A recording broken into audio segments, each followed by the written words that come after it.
And Labor had to come in and fix up the mess of the Liberal Party.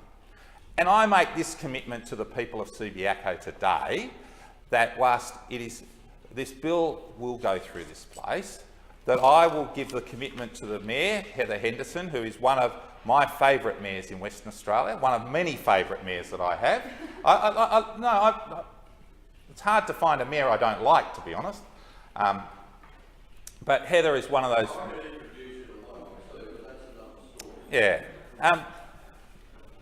Heather is one of those absolutely passionate people, and she has a council of absolutely passionate councillors who have nothing but the best interests of the people of Subiaco at their heart, and they do it for the love of their communities. And so I give this commitment to those people that I will, as a member for the North Metropolitan Region, do my utmost best to help them manage the financial impacts of this bill.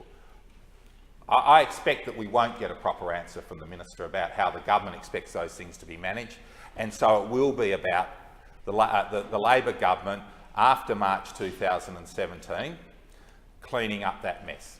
Even though, sadly, I suspect we still won't have the member for Nedlands as a member of the Labor Party, but you never know your luck in a big city. I reckon the way this government's treating the western suburbs, we may not have a Labor member, but we also may not have a Liberal member representing some of those western suburbs areas after the next election. But nonetheless, that is my commitment to the Mayor, the councillors and the residents of Subiaco, that I will certainly do my best to ensure that the government helps them address the financial issues that arise out of the passage of this bill through this place.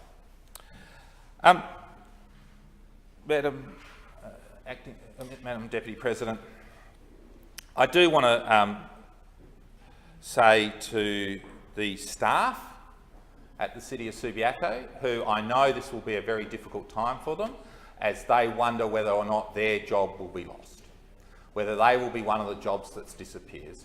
I want to pass on my apologies that I was not successful in achieving an outcome yesterday in having this bill referred off to a committee, so that their issues could be properly addressed and considered before the passage of this bill. But again, I apologise to them for failing in that task yesterday, but I give my commitment that I will work with them to ensure that there is no adverse impacts as a result of the passage of this bill on them and their employment. I know that's probably, for those that are sitting there in a time where we have high level of unemployment in Perth and growing, where we failed to plan for the time after the boom because the Premier kept sitting there saying the boom will go forever, that we don't need to plan for after the boom because it's not going to stop, it's just going to be a continual climb. I know that for those people it will be very, very concerning for them about whether or not they will have employment or transferred or the conditions, and probably my words here today will give them little comfort, but it's all I can offer them today is that I will do my best to ensure that they get a fair deal out of this whole process. And I do want to say to whilst the principle of the bill is good, the process has been appalling, and I again want to apologise on behalf of the Parliament to the constituents of mine that live in the City of Subiaco for the way in which they've been treated by this government. And that it doesn't give me any great comfort in terms of the passage of this bill, but the one thing I know about the people of Subiaco is they're a resilient mob, and they have a resilient council that will lead them through these times as they get through the economic impacts of this decision. And that gives me great joy. One of the things that I learned as a Member of Parliament, I probably arrived in Parliament with a view that big is better on local government. That the bigger your local government, the better it is because it's more efficient, it's more effective. And as my time as a Member of Parliament, the thing I've actually learnt is that the greatest sense of community is in those councils that have small local governments. I mean, I can walk around with it, whether it's Heather Henderson, John Carey in Vincent, Ron Norris in Mosman.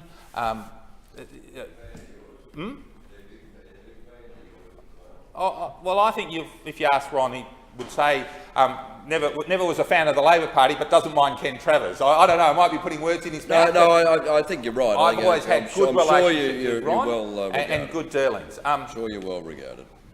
Another favourite Shire president of mine, not a mayor, but a Shire president, Rachel Thomas down at the Shire of Peppermint Grove. Absolutely lovely, passionate person about her community. Tracy Roberts in Wanneroo's, another great mayor. Order members, I do believe we're dealing with the City of Perth 2015 bill, not who we like in local government. So I just ask that members focus on the topic at hand, the Honourable Ken Travers. Lisa Scavidi, a great mayor, a great Lord Mayor. I thought you were talking about future boundary elections when you're going on Pemby Grove and Wanneroo. A City of Brisbane style council, are you suggesting, the Honourable Simon O'Brien? No, the point is that what I've learned over my time in Bassendean, someone like John Gangel, what you see is that the community knows their mayors and their councillors. They interact with them down at the local shops at every opportunity. They don't spend massive sums of money on publications and glossy leaflets. They actually have one-on-one communications with their local communities. Having lived in small councils, lived in large councils, you actually see the sense of community that arises out of that smaller the smaller size, and you get a greater sense of community resilience out of that. And so in that sense, I have absolutely no doubt that the people of Subiaco will deal with the issues that arise out of this bill. They will get on with their lives. They will be supported by good people. And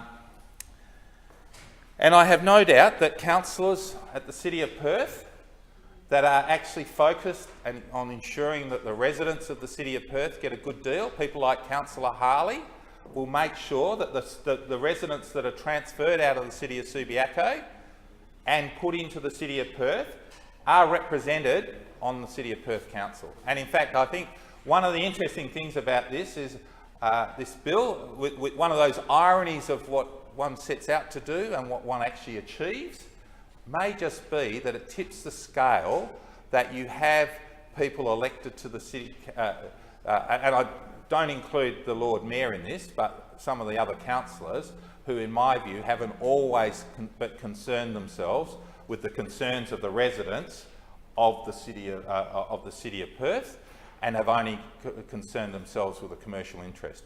I think there are councillors like Reece Harley who have concerned themselves with both the residents and the commercial interests, and I suspect that what we will probably see is this will actually be a bonus to people like that, because they will now have a very active community in that area who will now attach themselves to councillors of that nature.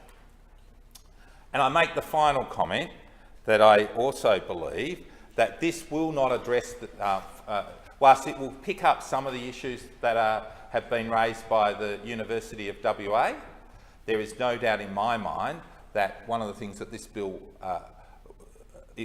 will not address all of the future demands that will arise around that area between QE2 and UWA, and that we will, in some point in the future, need to put in place some other planning mechanism to really deal with what the changes that will occur in the vicinity of those two institutions, and particularly the activity corridor between those two institutions over the next 30 years. It is probably the area where we are completely lacking in terms of really understanding how you drive and manage the urban infill that people talk about.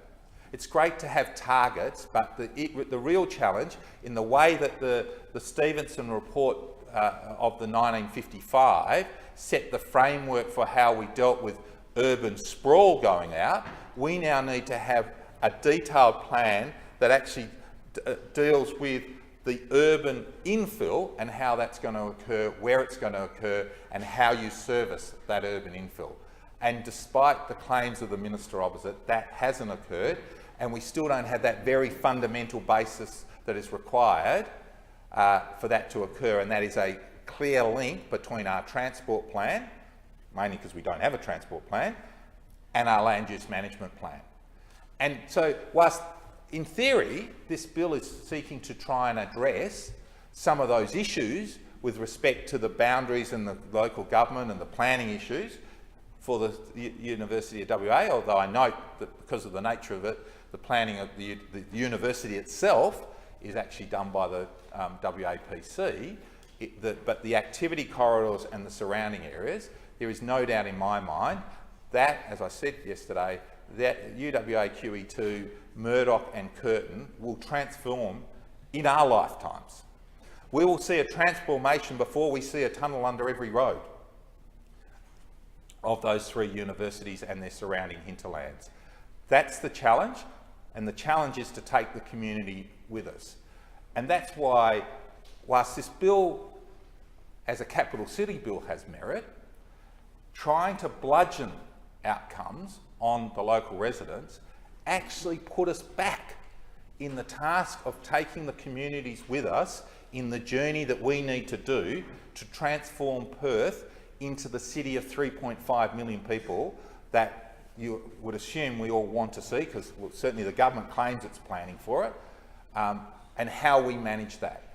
Bludgeoning people, taking the sort of the high-handed approach that this government's done to implementing what is good legislation at one level but poorly implemented, is a real problem for us that actually sets back the challenges and the tasks in terms of really meeting the tough challenges. It's never easy. It's never easy. You know, that's why, you know, you didn't see Labor out there like you saw the Liberal Party attacking urban infill. You know, we saw the Libs attacking urban infill prior to the 2008 election. When they got elected, they suddenly agreed with Labor that we do need to deal with urban infill and have a proper plan for managing it. They still haven't done the proper plan, but they've put it in place. We've always had a constructive approach, the same sort of constructive approach that we've taken with this bill, that despite its failings in the way in which it came to being, the fundamental principle is still there, and it needs to be supported for that reason. But, you know, what a mess. What a mess in the way in which it got into the Parliament.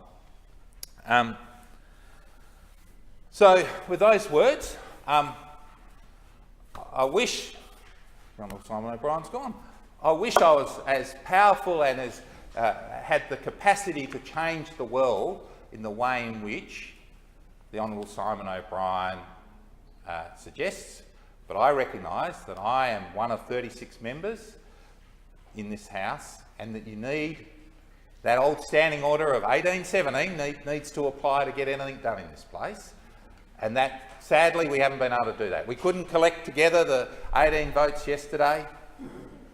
We came close, but we couldn't collect the 18 votes yesterday to get it referred off to a committee.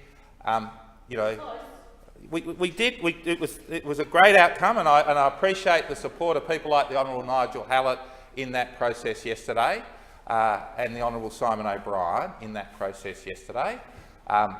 It is certainly. I hope they don't take this the wrong way. They are clearly the canaries in the coal mine that is the Liberal government. They are the canaries in the coal mine of the current Liberal government that is starting to show that it's old, it's tired, we need to change. The reality is that's the only way we're going to get a good outcome for the people of Subiaco into the future, is we need to change the government.